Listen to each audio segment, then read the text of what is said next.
I never thought I'd be the kind of person to have her own mother evicted, but then again, I never thought I'd come home to find a strange man in my bed either. I worked hard for everything I had. My loft was my sanctuary, a space I had designed with care, filled with the things that made me happy, sleek furniture, warm lighting, and a view of the city that reminded me just how far I'd come.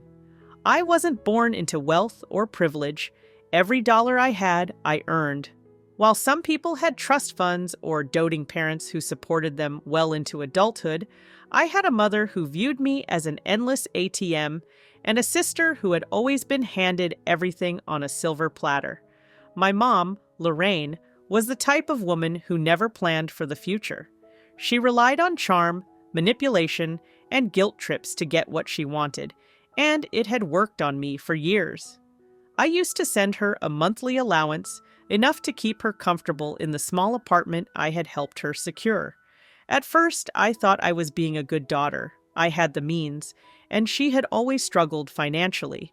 But over time, I started to notice a pattern. No matter how much I gave, it was never enough. There was always some urgent expense, some unexpected bill, and she always knew exactly how to phrase things so that refusing made me feel like the worst daughter alive. Then there was my sister, Carly, the golden child. If I had been raised to be self-sufficient, Carly had been raised to expect the world to hand her things. And it did. She had a way of making people feel responsible for her happiness, a talent I could only describe as weaponized helplessness. If she got fired, it was because her boss was too demanding. If her rent was overdue, it was because landlords were greedy. If a boyfriend left her, it was because men were intimidated by a strong woman. Carly had recently gotten married to a man named Jason. I knew from the moment I met him that he was a grifter, the kind of man who always had a big idea, but never seemed to follow through on anything. He was charming in the way con artists are, just enough to make you second-guess your instincts, just enough to make you doubt the little voice in your head that whispered, "This man is trouble." He had met Carly, swept her off her feet with promises of a grand future, and within 6 months, they were married. It wasn't surprising that almost immediately after the wedding, they started having financial issues. Carly had always lived beyond her means, and Jason wasn't exactly bringing in a stable income. I had already received a few innocent-sounding messages from my mom about how newlyweds sometimes need a little help to get on their feet. I ignored them. I knew exactly where this was going. I just didn't expect her to take matters into her own hands. It started with small things, looking back. My mom had been acting too nice in the weeks leading up to this. Compliments she rarely gave, calls where she just wanted to check in. I should have known then when my mother is excessively sweet, it means she's about to do something awful. But I was too busy with work, too distracted by life to notice the warning signs. So when I finally got a free weekend, I decided to take a short trip. A little getaway to unwind, recharge. I let my mom know because, despite everything, I still gave her that courtesy. She was my mother, after all. I had no reason to believe she needed anything from me at the moment, and that's how I made the biggest mistake of my life. I left my home unguarded. I came back late Sunday evening, exhausted from my trip, but happy to be home. I had barely stepped through the door when I noticed the changes. The first thing that hit me was the smell, a mix of cheap cologne and greasy takeout, an unfamiliar scent in my meticulously kept home. The second was the sound, the TV blaring, sports commentary filling the space where silence should have been. Then I saw him, a man I barely knew, lying in my bed, watching TV like he had lived there his entire life. Jason, my sister's new husband. He turned his head lazily when he heard me, not an ounce of guilt or surprise on his face. In fact, he smirked as if I were the intruder. "Hey," he said casually, stretching his arms behind his head. "Mom said it's mine now." I blinked, my brain struggling to process his words. "Mine now? What the hell are you talking about?" I asked, my voice tight, barely containing the storm brewing inside me. Jason chuckled, like this was all some kind of joke I just wasn't in on yet. Your mom said we could have the place. You're never here anyway, right? I took a slow step forward, gripping my suitcase handle so tightly my knuckles ached. I could feel the anger bubbling up, a white-hot rage I hadn't felt in years. Then the door opened behind me, and there she was, my mother. She walked in like she owned the place, casually setting her purse on my kitchen counter like she had done nothing wrong. "Oh, good, you're back," she said with a smile, as if this were normal. I stared at her, waiting for an explanation that would somehow make sense, something that would justify the insanity unfolding before me. Instead, she just sighed and said, "Don't be dramatic, dear. You have so much space. It makes sense for Carly and Jason to live here." I felt the floor tilt beneath me, a surreal moment where reality twisted into something I couldn't believe was happening. I had always known my mother was selfish, but this was a betrayal I would never forgive. For a long moment, I just stood there, gripping the handle of my suitcase so hard I thought it might snap. Jason was still lounging in my bed, one arm behind his head, acting like this was his home, his space. My mother was staring at me with thinly veiled impatience, like I was the one making things difficult. "Are you just going to stand there?" she huffed, walking into the kitchen and opening my fridge like she owned it. My fridge! I watched in disbelief as she pulled out a bottle of my expensive cold brew, poured herself a glass, and took a sip before finally looking at me again. "Honestly, dear, why are you acting so surprised?" she asked, as if I were the one being irrational. "I told you Carly and Jason needed a place to stay. You live alone in this big loft. It just makes sense." She said it so matter-of-factly, like she hadn't just given my home away behind my back. Jason, still making himself very comfortable, finally decided to chime in. "Yeah, and this place is awesome," he said, stretching his legs out. "Carly and I needed somewhere nicer, and your mom said you'd be cool with it. No big deal, right?" I felt my entire body go cold. No big deal. I turned to my mother, my voice barely above a whisper. "You gave my home to Carly and Jason?" My mother sighed, already exasperated. "Don't be so dramatic, sweetheart. It's just temporary. Carly and Jason are newlyweds. They need a little help getting started, and this loft is just sitting here. It's not like you really need all this space." I could feel my pulse pounding in my ears, a sharp contrast to the calm, entitled arrogance radiating from Jason. "Mom," I said, forcing my voice to remain steady. "How did he even get in here?" She waved a dismissive hand. "I had a spare key made ages ago. Just in case." Just in case. As if violating my privacy was some kind of contingency plan she had the right to make. Jason smirked. "Yeah, it was real nice of her. We moved in yesterday. Carly's out with some friends, but I figured I'd get settled in." Settled in. Settled in. I took a deep breath, trying to keep my anger from boiling over into something that would make this worse. "Mom, you had no right to do this." She rolled her eyes like I was a child throwing a tantrum. "Don't be selfish, honey. This is what family does. We take care of each other. You're doing well for yourself, aren't you? You can afford to help out." Jason nodded in agreement, as if he had any say in this. "Yeah, exactly. I mean, it's not like you're married or anything. You don't even need all this space." I had never wanted to hit someone more in my entire life. Instead, I let my eyes sweep over my home, taking in the changes. Jason's duffel bag in the corner, a pile of his clothes on my couch, an empty pizza box sitting on my coffee table. It was like watching an infestation take hold. I dropped my suitcase with a thud, stepping further into the loft. "Get out!" I said, my voice ice cold. Jason laughed. "Oh, come on. You're not serious." I turned to my mother, ignoring the growing fire in my chest. "You are going to pack up every single thing you touched, and you are going to get out. Now." She had the audacity to look offended. "Don't be ridiculous, sweetheart. Where is Carly supposed to go? Where is Jason supposed to go?" "I don't care," I snapped. "That sounds like your problem, not mine." Jason sat up now, his smirk fading slightly. "Look, let's just be reasonable." "There is nothing to be reasonable about. I cut him off. I never agreed to this. You are in my home without my permission. You have 10 minutes to get your things and get the hell out, or I'm calling the police for trespassing. The look on his face was priceless. Jason glanced at my mother like she was supposed to fix this. My mother, to no one's surprise, went straight for emotional manipulation. "Honey, you're overreacting," she said, her voice soft now, almost condescending. "This is just a misunderstanding.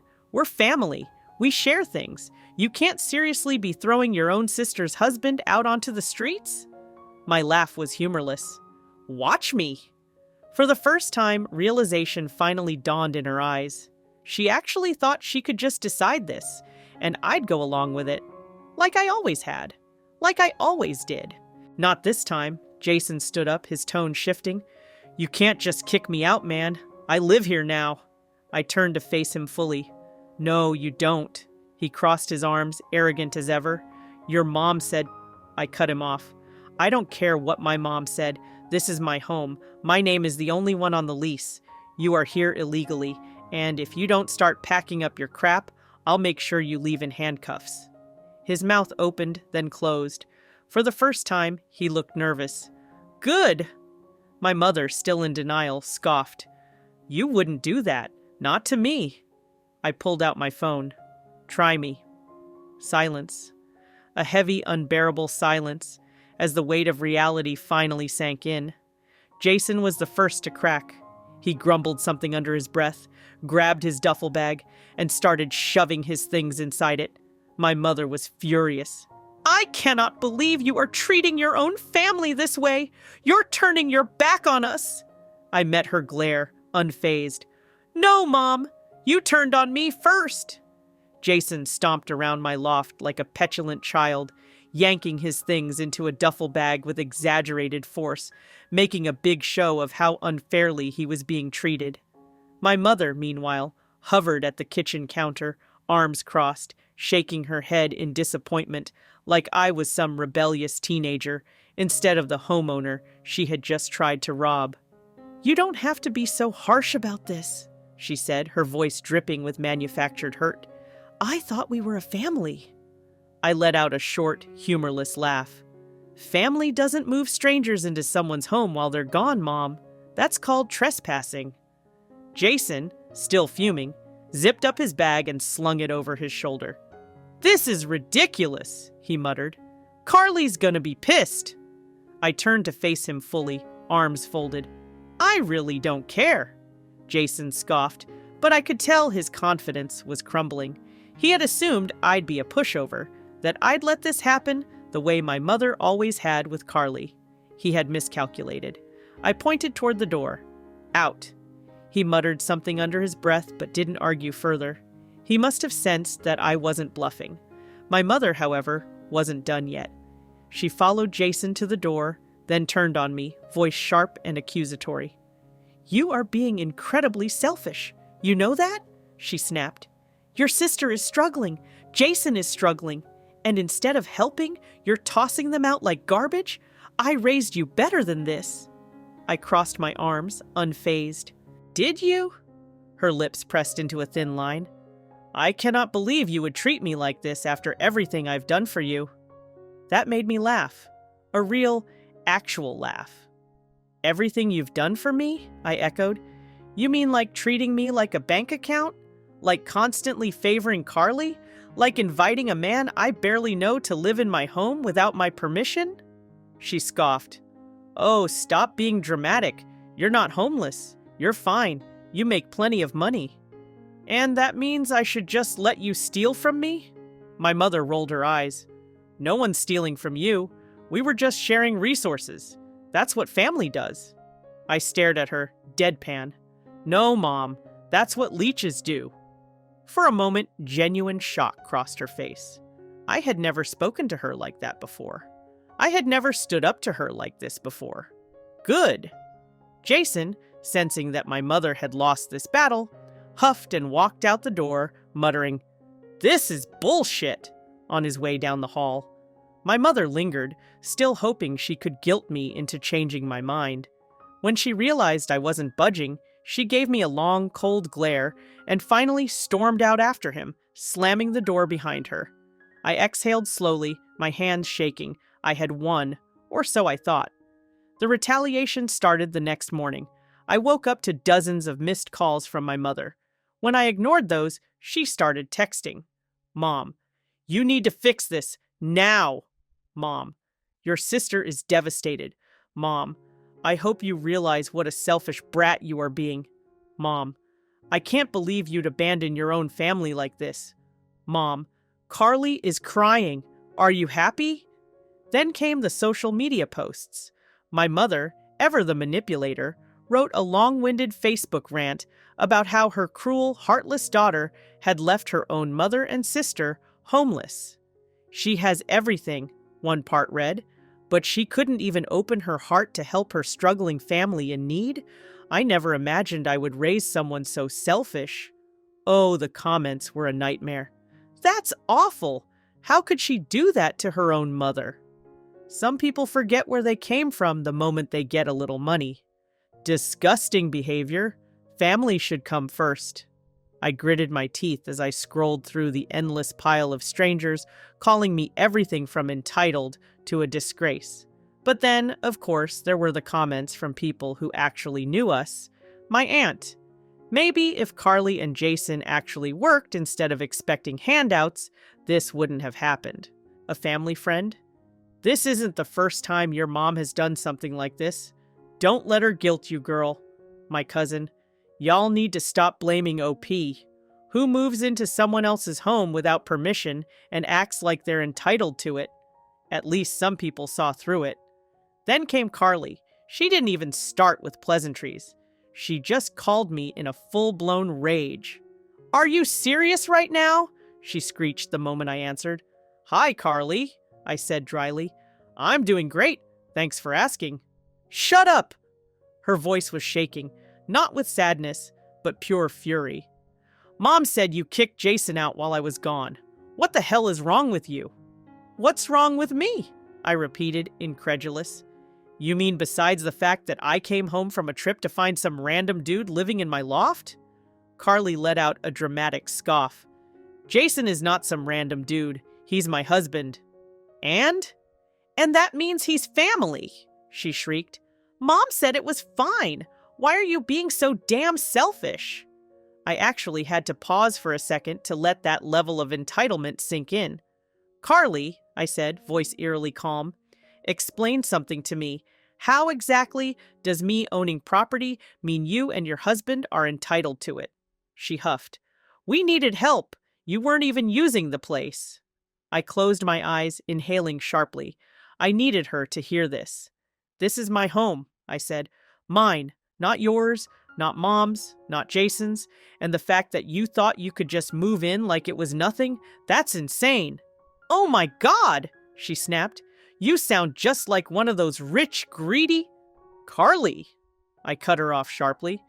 I need you to listen to me very, very carefully. Silence. I continued, voice firm. You and Jason are never getting a dime from me. Not now, not ever. And Mom, her little monthly allowance? Consider it canceled. The dead silence that followed was glorious. You're cutting Mom off? Carly finally breathed. Yes, I said simply. And I suggest you figure out how to pay your own bills, because I'm done. Carly let out a wordless shriek and hung up the phone. I stared at the screen for a long moment, letting it all sink in.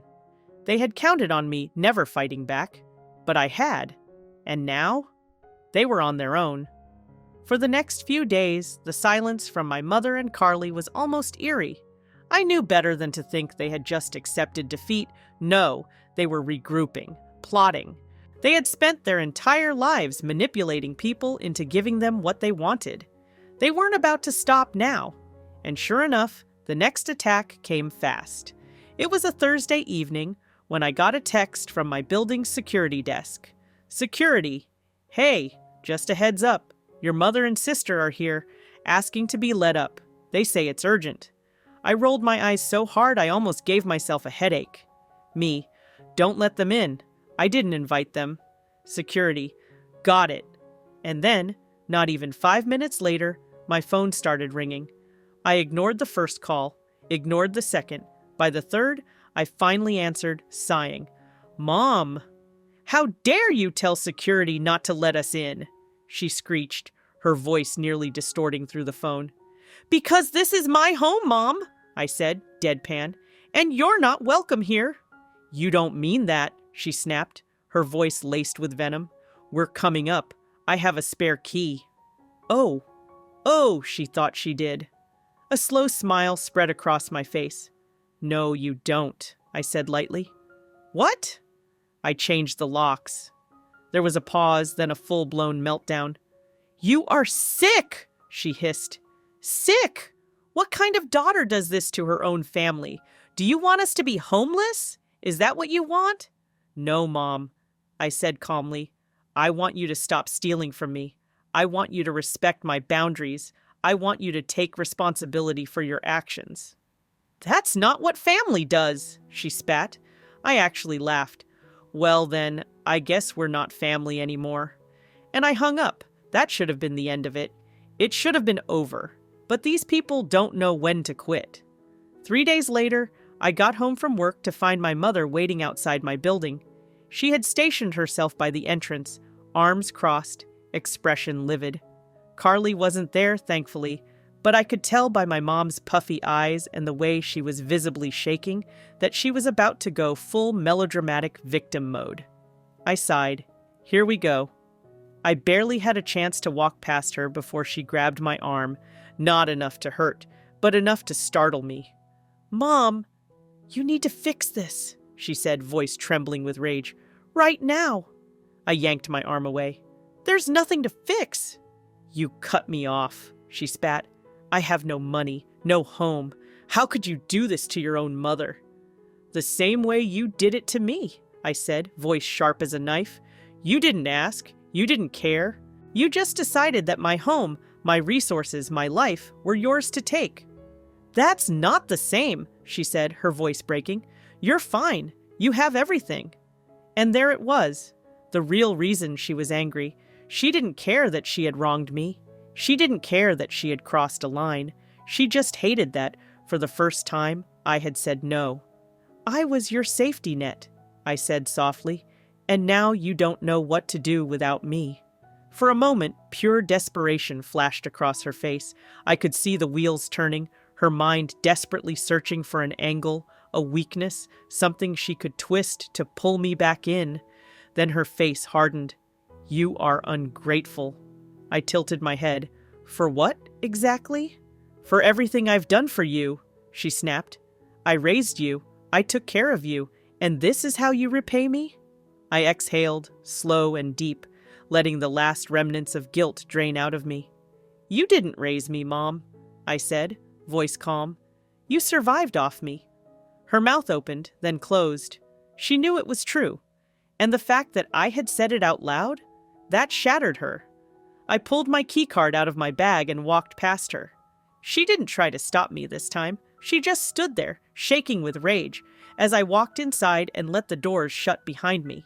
The final nail in the coffin came the next morning. I had warned her. I had given her chances, but she wanted to make this messy. So I made a call to my bank. I cut her off completely.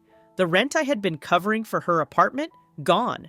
The credit card she had in my name, shut down. The auto payments for her bills, deleted. It took less than an hour to sever every single financial tie I had to her. I stared at my screen for a long time afterward, expecting the panic to set in, but it didn't. Instead, I felt something I hadn't felt in years. Relief. I was finally free. And as for my mother, well, she was finally on her own.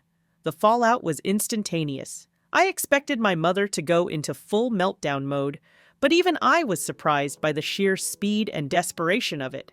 The moment she realized her rent payment hadn't gone through, she started calling me non-stop. When I ignored the first 5 calls, she switched to voicemails, each one more dramatic than the last. The first few were angry. "You selfish little brat. You think this is funny? Cutting your own mother off like this? You will regret this." Then came the guilt trips. "I'm your mother. I gave you life. You owe me. By the 10th voicemail, she had switched to fake remorse. Sweetheart, let's talk about this. I know we had a misunderstanding, but we can work it out, okay? Just call me back. And finally, when it became clear I wasn't responding, she turned to Carly. That call was much shorter. You're dead to me. I actually laughed when I heard it.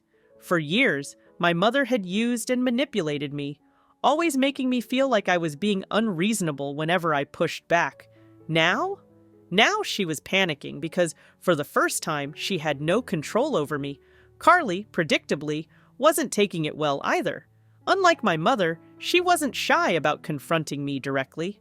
Carly, WTF? You cut Mom off completely? Me, yes. Carly, are you serious? Me, very. Carly, you're ruining her life. Me, no, she ruined it herself. Carly, I hope you know you're never welcome in this family again.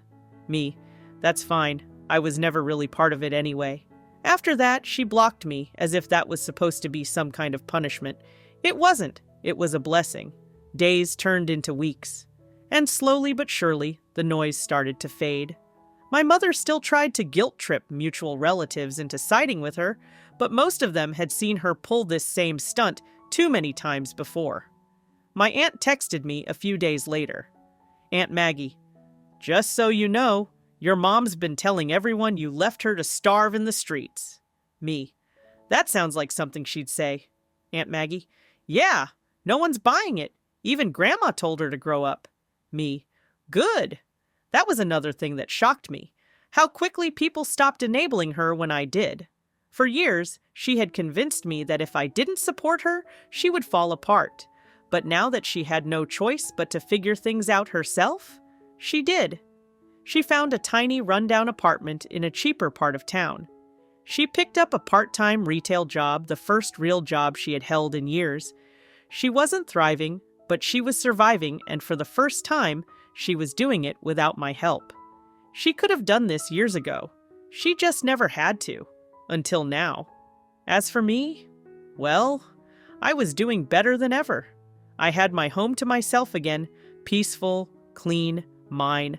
No more coming home to Jason's disgusting leftovers, no more finding Carly's crap scattered everywhere, and best of all, no more financial drain. For the first time in years, I had extra money that wasn't going into a black hole of my mother's irresponsibility. So I booked a vacation. A real vacation. One where I wouldn't have to worry about emergency calls from my mother or last-minute requests for money. Just me, a beach, and silence. And as I lay there, drink in hand, watching the sun set over the water, I realized something. I had been weighing myself down for years, carrying my mother and sister's problems like they were my responsibility. But now I was finally free.